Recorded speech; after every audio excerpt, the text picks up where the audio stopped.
Mais j'avais très envie de vous parler de mes dernières lectures de mai. Et comme j'ai lu beaucoup, il m'a fallu faire des sélections, une sélection. Parce que je peux pas vous parler de tout, ça prendrait des heures et des heures.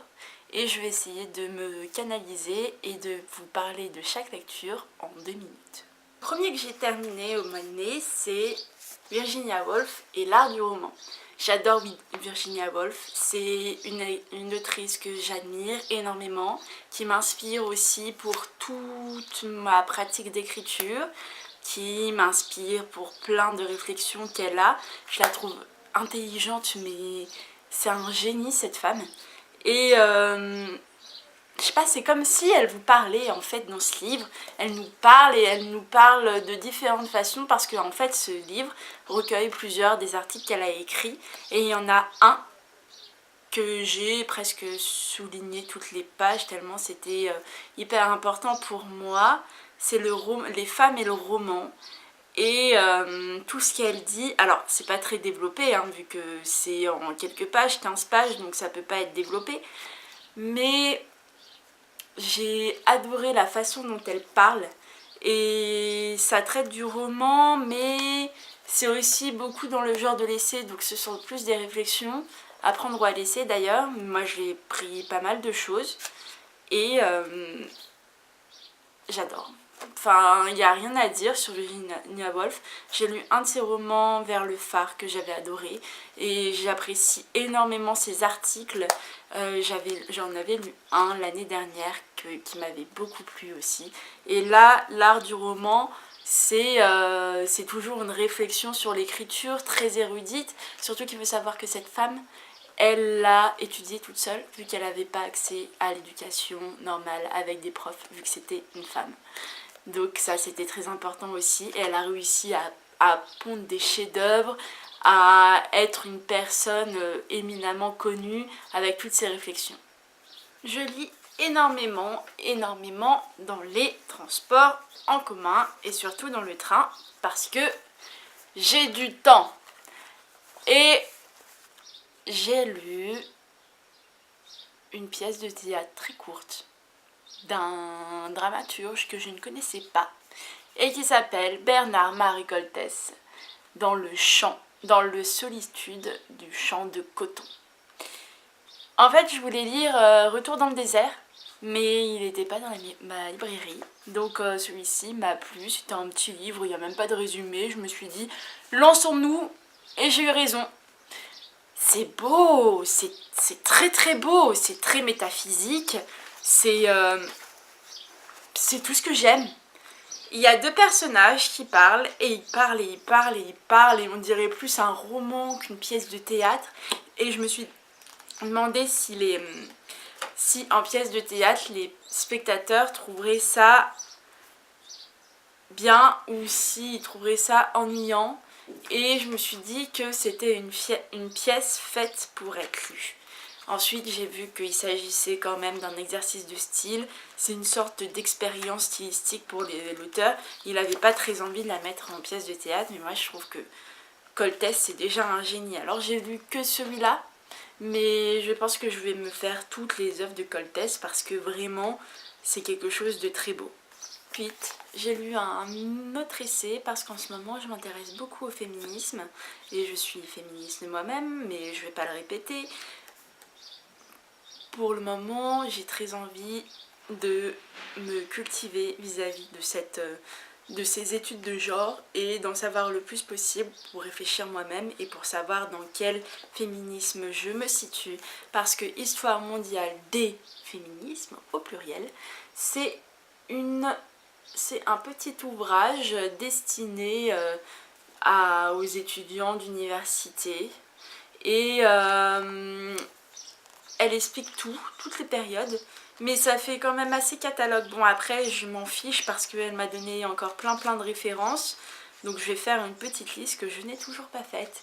Et grâce à ce petit livre Histoire mondiale des féminismes, j'ai pu lire un autre livre de 1868, L'asservissement des femmes, un discours écrit par John Stuart Mill, qui était député, mais ça j'en reviendrai bientôt. parce que je vais faire une vidéo spéciale lui étant dédiée.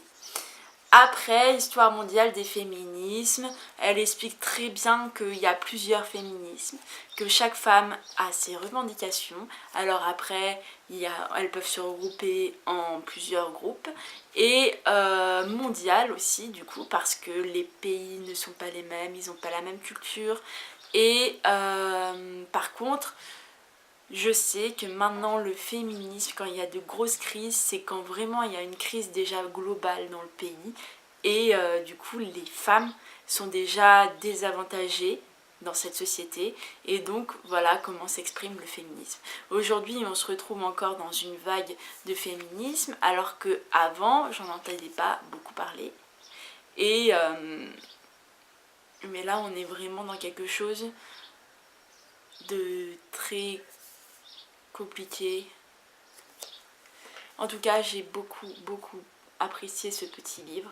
Et je pense que toujours dans le train, à part les essais, j'aime bien lire aussi des textes courts, donc des nouvelles. Et j'ai lu 3 contes de Flaubert. Celui-là, je voulais le lire après une conférence d'une femme qui est allée à ma librairie et qui a fait un beau discours sur George Sand et Flaubert et leur correspondance. Et j'avais très envie de découvrir les 3 nouvelles de Flaubert. J'ai pas trop aimé, j'ai pas trop apprécié, je sais pas, je crois que le style court à Flaubert ça lui va pas trop. Par contre j'ai adoré Madame Bovary parce que c'était plus long et on avait le temps. J'ai beaucoup apprécié l'éducation sentimentale que je vais relire. Mais 3 contes, il m'a pas plus marqué que ça. Ça m'a même un peu lassée en fait. Donc je trouve que son style ne correspond pas à des formats courts. Pour 19e siècle, et là je l'ai lu chez moi, enfin bref on s'en fiche d'ailleurs. Mais c'est un auteur que j'aime beaucoup qui écrit de la sensualité et de la... Il écrit de la sensualité et de l'érotisme, mais c'est tellement bien fait et avec une histoire aussi. Donc c'est pas que de la sensualité et de l'érotisme, c'est quelque chose de beaucoup plus profond, avec peut-être un rapport métaphysique et un rapport religieux presque. Et là ça se passe dans l'Antiquité. Il s'agit d'Aphrodite, de Pierre Louis. J'adore la couverture. C'est de John William Godward. Cette peinture je ne connaissais pas, l'artiste non plus, mais j'aime beaucoup. C'est l'histoire d'une concubine de 15 ans qui est en pleine vacuité dans sa vie. Et elle va demander au plus beau, sur comment on dit, le maître. Pas le maître, mais l'amant, voilà. Elle va demander à l'amant de la reine de sa ville de 3 défis en fait. C'est un peu comme un conte ce livre, mais un conte pour adultes. Et il y a de très beaux passages sur l'érotisme en fait. Il décrit les corps, mais c'est trop beau. C'est super inspirant. Moi j'avais plein d'images, mais de belles images. Et c'est pas symbolique, je crois, c'est plus romantique. Et encore, je pense qu'on pourrait même pas le classer dans un mouvement celui-là, même s'ils disent que c'est de la tradition de Salammbô que je n'ai pas lu mais que je vais lire, et qui se mêle au marivaudage tragique de Carmen, celui-là je l'ai pas lu mais il faudrait que je le lise aussi. Bref, j'ai quand même beaucoup apprécié ce petit roman, et à l'occasion je pense que je le relirai parce que vraiment c'est très beau, hein. Les phrases c'est comme des perles en fait.